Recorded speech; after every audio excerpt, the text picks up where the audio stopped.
Ассалаумағалейкум қымбатты көрермендер, сіздермен Ер қанаты бағдарламасының авторы Әділ Орынбасарұлы.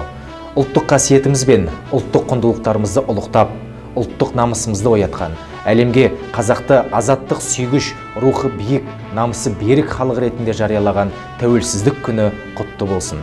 Әр ұлт, әр халық үшін тәуелсіздіктен артық қасиетті де қымбат ештеңе жоқ. Еліміз алып құқықтық, дербес демократиялық мемлекет ретінде әлемге танылды. Әрдайым осы биіктен көріне берейік. Әр отбасына татулық, ырыс береке, отанымыздың игілігі мен жарқын болашағы жолында жаңа табыстар тілеймін. Көк туымыз көгімізде желбірей берсін.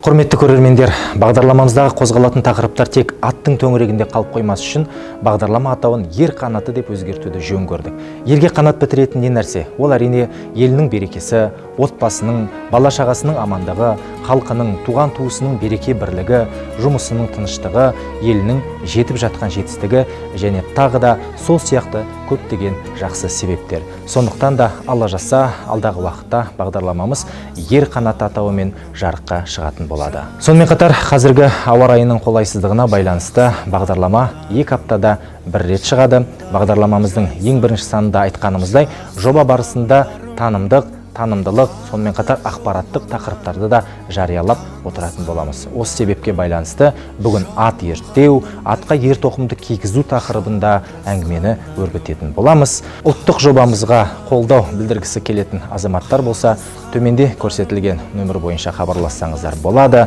Біздің YouTube каналымызға тіркеліңіздер, комментарийларыңызды жаза отырыңыздар және де лайк басуды ұмытпаңыздар. Үлкен рахмет.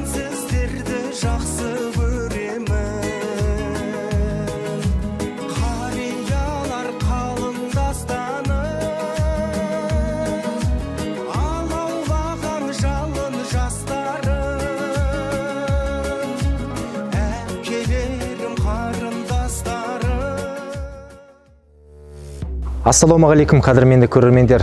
Бүгінгі Ер қанаты бағдарламасы ат ерттеу тақырыбына арналады. Қай қазақ болмасын баласы ер жетіп, буыны бексе, балам ер жетті, ат жалын тартып мінер, азамат болды деп төбесі көкке жетердей қуанады. Тіпті бұрынғының бай бағландары осы бір айтулы кезеңді баласы үшін үлкен той қылып өткергені бәрімізге мәлім. Сол ата дәстүрді берік ұстанған дана қазақтың ұрпағымыз. Біз осы орайда дәстүрді берік ұстанған халқымыздың бала өмірінің әр кезеңін тәрбиемен ұштастыра білген айтқымыз келеді. Мәселен, үлкендер баланы алдымен атқа мінгізіп, тақымын қатайтуға күш салған. Яғни әр бала кішкентай кезінен ақ жылқы жануарымен жақсы дос болып, оны өскеннен соңда өзіне сенімді серік еткен болады. Біздің өзімізге бала күнімізде атамыз үйір ішінен бір тайды көрсетіп, сол сенің атың болады деп еншілеп беруші еді. Бала көңілмен сол тайды бас білдіріп, тұяғымен жер тарпырып шапшығанын қызық көретінбіз. Уақыт өте мініске жараған соң да сол жылқыны өзімізге жақын тарттық. Сонымен қатар көненің көзі саналған қарияларымыз балаларына немесе немерелеріне шақтап, арнайлап ер тұрман дайындатқан. Қазақта бала мінетін ерді ашамай дейді. Міне сол ашамай да бізге ер жетемі дегенше талай жыл серік болды. Жалпы бұрындары ер жігітке ат әбзелдерін білмеу үлкен сын болған. Сондықтан әрбір қазақ баласы өзінің ізін басар ұрпағына атқа мініп үйренбестен бұрын оны қалай ерттеу керектігін, ер тұрманның бұйымдарын қалай пайдалану қажеттігін ең алдымен үйретіп отырған. Өмір аттың жалында, түйенің қоңында өткен қазаққа ат ерттеуді үйретейін деген ойдан аулақпын. Тек қазіргі жас буынның есінде жүрсе екен деген ниеттемін. Қалай дегенмен ұлы даланың төсінде атой салып, атқа шапқан текті халықтың ұрпағымыз ғой. Сондықтан көпшілікке ортада қарапайым дүниені біліп жүргеніміз абзал деп ойлаймын.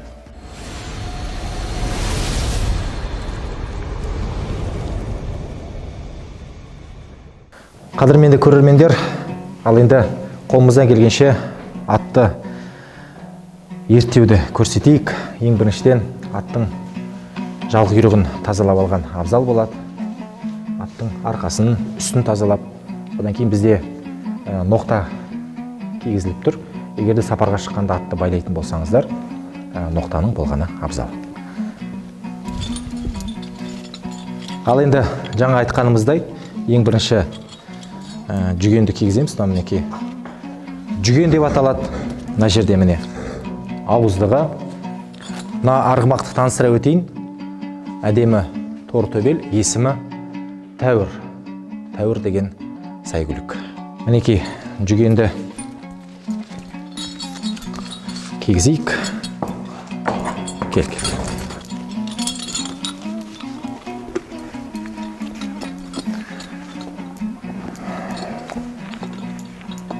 Атқа жүгенді салдық. Жайдақ мінем деген адамдар болса, мінекей ат жолға дайын. Осылай секіріп алып, ары қарай жүріп кетсе болады. Ал енді ер тоқымда ерді қалай салуды көрсетейік. Мынау терлік деп аталады.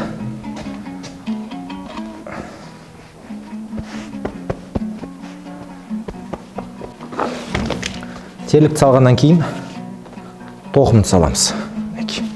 Тоқым деп аталады бұл.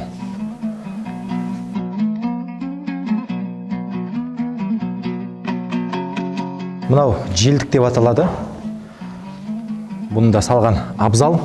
Себебі желдік салсақ, ер аттың арқасына батпайды.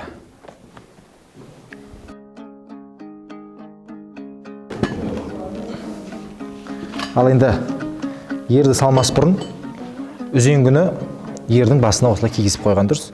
Ат үркіп кетуі мүмкін, себебі үзеңгі салбырап тұратын болса. Мына жерде тағы да бір қарап аласыздар. Терлік, тоқым аттың иығына ыңғайлы тұр ма екен деп бүйтіп қарап, сосын үстіне ерді қоямыз. Мінекей. Ал енді ерді қойғаннан кейін тартпа тартып өмілдірікті кигіземіз.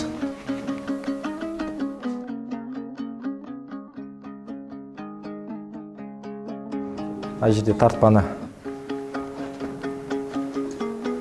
дұрыстап қарап алғанымыз жөн болады, асықпай.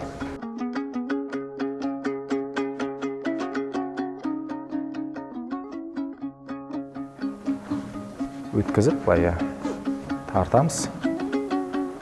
Барынша қаттырақ тартқанымыз абзал болады. Себебі аттың үстінде отырған шабандоздың астындағы ер қозғалып кетпеуі керек.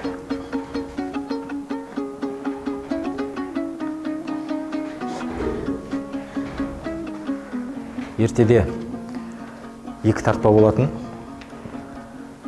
Бала күнімізде әкелеріміз, аталарымыз осы екі тартпа тартқызып үйреткен болатын.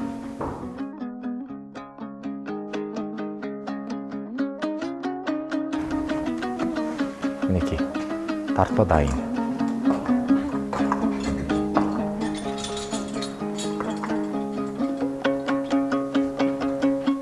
Ал енді құйысқан, құйысқанда бұл құйысқанның қызметі ер алға жылжып кетпеу үшін тағады.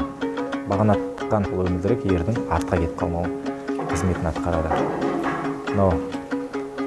Әр жерде әрқалай таулы жерлерде құйысқан өмілдіріктің атқаратын рөлі өте зор.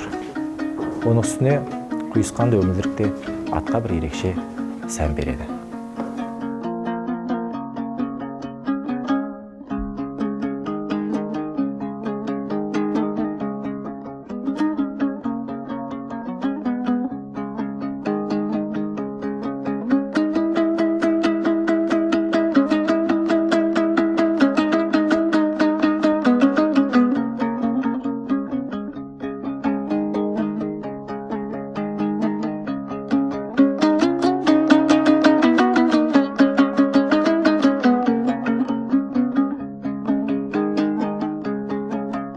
Ал енді құрметті ағайын, мінекей атымыз толығымен дайын, ерттедік.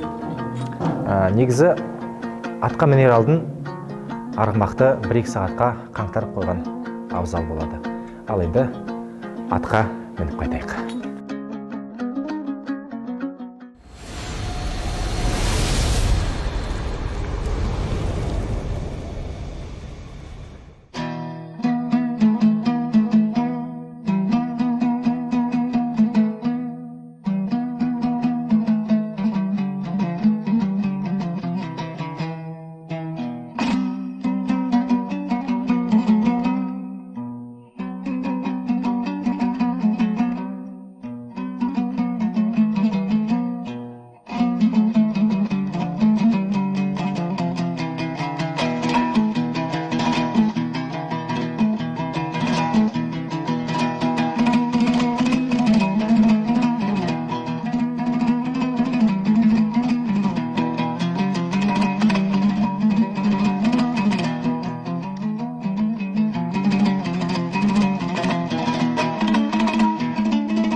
Бүгінгі ер қанаты бағдарламасы ат ерттеу тақырыбында өрбіді. Келесі бағдарламамызда қандай тақырыпты қозғағанымызды қалайсыздар, және де қандай кейіпкермен сұхбаттасқанымызды жөн көресіздер. Біздің каналымызға тіркеліңіздер және комментарий қалдырып, қолдап отырыңыздар. Сонымен қатар лайк басуды ұмытпаңыздар. Рахмет, сіздермен болған Құлан Фильмс және Әділ Орынбасарұлы.